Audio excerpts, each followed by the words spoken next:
Assalamu alaikum. Many people follow sports personalities and mashallah they achieve a lot of discipline and a lot goes into sport.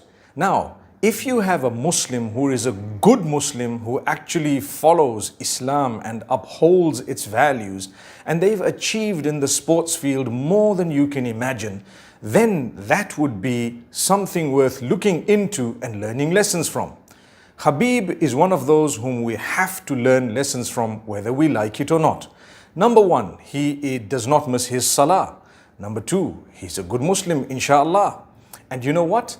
What I've learned and what a lot of people have seen during the last match that he had very recently in Abu Dhabi is a few things. We must talk about these things. Number one, he lost his father.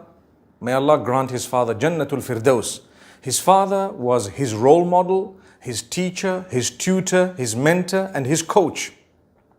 How many of us can be that for our children? You know, it's not easy for me to say how many of us have parents like that because sometimes it's not your fault that you don't have a parent like that. But we could say how many of us are parents who treat our children in such a way that they look up to us from all angles. May Allah make it that way. So we have a lesson to learn. The fathers out there, you know what you have to look into, inshallah. Be the best possible father, the role model, whatever else you can be for your own child. Secondly, when he lost his father, he was affected by it. The father used to discipline him and he used to enjoy that disciplining. How many of us allow our parents to discipline us, to tell us off? He's a grown man. He's a successful human being. People look up to him as a role model. He looks up to his father. Subhanallah. May Allah grant that father of his Jannatul Firdaus, Abdul Manab, that was his name. And then he decided thereafter that he wants to dedicate his life to serving his mother. And therefore, when people came to him and told him, you need to play again, he decided to go to his mother. And when he went to his mother, subhanallah, his mother was reluctant. He says he spent 3 days trying to convince his mother. The mother was not happy for him to go into the octagon without his father, because the father, obviously, was the support and the coach and whatever I've just said.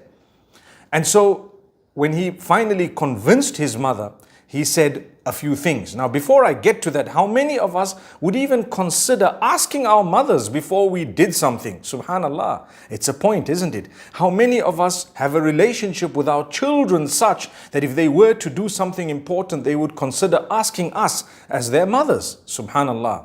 So these are points worth considering.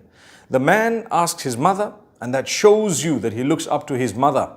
And they have that relationship. He's a grown man, like I said, millions of followers, the best in his particular sport. And at the same time, subhanallah, he says, when I finally told my mother that this will be my last match, the last time I'm going to be on this level of the sport, the mother reluctantly agreed. And subhanallah, he went ahead and he continued. And guess what happened?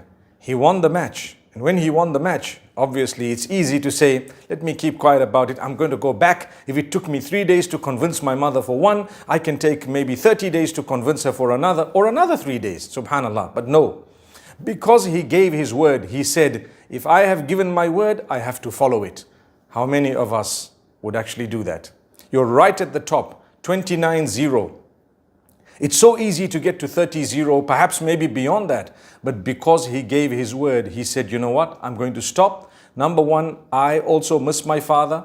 I'd like to dedicate more time on other things. I've already arrived at the top and I'd rather now spend my time serving my mother. I've given her my word. How many of us, when we give people our word, do we actually stick to the word? So the reason I'm mentioning this, it's easy for me to quote Allah and His Rasul sallallahu alaihi wasallam and tell you this is what Islam teaches. But when you have a role model of a different sort and he considers the Prophet sallallahu alaihi wasallam his own role model and he follows to the letter the teachings of Islam and he has achieved success way beyond you and I, why can't we learn a lesson to say, look, if those better than me have already understood what they need to do and what they should stay away from, then surely we should be learning already that we must also have the correct head screwed on our shoulders or in such a way that we actually follow the message that we're supposed to. So, mashallah, I wish him all the best, and I pray that Allah grant him every success in whatever he's going to do. But indeed, it was worth mentioning. Notice, I'm not going to fall into whether or not it was permissible or prohibited, to bash people in their faces and so on. That's a topic on its own. But I'm actually speaking about what happened and what transpired the last match. To be honest, someone to give their word and to follow it, subhanallah, it is very rare to find such people. So may Allah subhanahu wa ta'ala grant us all a lesson. أقول قولي هذا وصلى الله وسلم على نبينا محمد والسلام عليكم ورحمة الله.